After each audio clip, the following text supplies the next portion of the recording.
सम्मोहन तंत्र में महादेव की उक्ति है, मां पार्वती से कहते हैं, बड़ा गूढ़ रहस्य भगवान ने कहा है कि ब्रह्मानंद रसाद अनंत गुणितो रम्यो रसो वैष्णव, कि एक योगी समाधि में जिस ब्रह्मानंद की अनुभूति करता है उससे अनंत गुणा मधुर भगवान नारायण के चरण कमलों की भक्ति का रस है।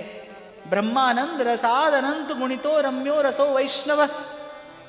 और फिर कहते तस्मात् कोटि गुणोज्ज्वलश्च मधुरः श्री गोकुलेन्द्रो रसः, और उससे कोटि गुणा उज्ज्वल ब्रजराज नंद नंदन श्री कृष्ण के चरणारविंद की कल्लोल मालिनी भक्ति है।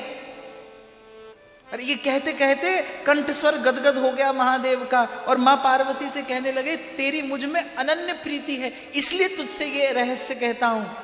तच्चानंत चमत्कृति प्रतिमुहुर्वर्षद रसानां परम, कि उमा मेरी जिह्वा पर राम नाम, मेरे हृदय में कृष्ण तत्व, श्री राधा पद पद्ममेव मधुरम सर्वस्वभूतम मम। सम्मोहन तंत्र में भगवान ने कहा कि मेरी जिह्वा पर राम नाम, मेरे हृदय में कृष्ण तत्व और मेरी आत्मा में वृंदावनेश्वरी श्री राधा के पाद पद्म सदा विराजमान रहते हैं, जो मेरा सर्वस्व है, जो मेरा सार सर्वस्व है। मानस में एक प्रसंग आता है, बाबा की समाधि लगी और बीते संवत सहस 87, तब मां पार्वती ने पूछा आखिर किसका ध्यान करते हैं आप, कौन है जिसका ध्यान करते ही आप निजम निर्गुणम निर्विकल्पम निरीहम चिदाकाशवाकाशवासम भजे, जिससे शिव शिव हो जाते हैं।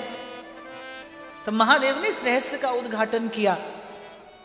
हालांकि मुझे ऐसे लगता है कि यदि श्रोता और वक्ता की बात आए तो महादेव जैसा न तो कोई श्रोता है और न उनके जैसा कोई वक्ता है। आदि वक्ता भगवत कथा के कोई हैं तो वो शिव हैं, और अधिकारी को देखकर कथा सुनाते हैं। ऐसा ही प्रसंग आता है जब मां पार्वती को थोड़ा संशय हो गया प्रभु के स्वरूप में, और फिर मां ने कहा कि मुझे कथा सुनाइए। तो तुलसी बाबा कहते हैं बरनत विविध पुराण इतिहासा, विश्वनाथ पहुंचे कैलासा। विविध पुराण इतिहास सुनाते रहे लेकिन भगवान की कथा नहीं सुनाई। और जब जगदम्बा ने ऐसा प्रश्न किया कि आखिर ऐसा कौन सा वो विषय है, वो ऐसा कौन सा रूप है, वो ऐसा कौन सा रस है जिसमें आप निमग्न होते हैं, और बीते संवत सहस 87 लगी समाधि शंभु की, तब भगवान ने इस रहस्य का उद्घाटन किया कि उमा तुम्हारी मुझ में निष्कपट प्रीति है, इसलिए तुमसे कहता हूं कि श्री राधा पद पद्ममेव मधुरम सर्वस्व भूतम मम, कि श्री राधा के पाद पद्म हैं वृंदावनेश्वरी के। आपने सुना होगा, कभी पढ़ा भी होगा, श्री राधा कृपा कटाक्ष, जब रास मंडल के द्वार पर खड़े थे, वो रास लीला का लोभ लुभायमान कर गया महादेव को, और द्वार पर जाकर खड़े हो गए। तो द्वार पर खड़ी सहचरियों ने कहा कि आप इस भेष में भीतर नहीं जा सकते। क्यों? अरे जिनके निकट जा रहे हैं उनका स्वरूप ऐसा है, आपके सांप बिच्छू देखकर तो हमारी श्री किशोरी जी डर जाएंगी, इनको तो आप यहीं छोड़िए। तो मानसरोवर में स्नान किया, और मानसरोवर में स्नान करते करते अश्रुपूरित नेत्रों से मुनीन्द्र वृंद वंदिते त्रिलोक शोकहारिणी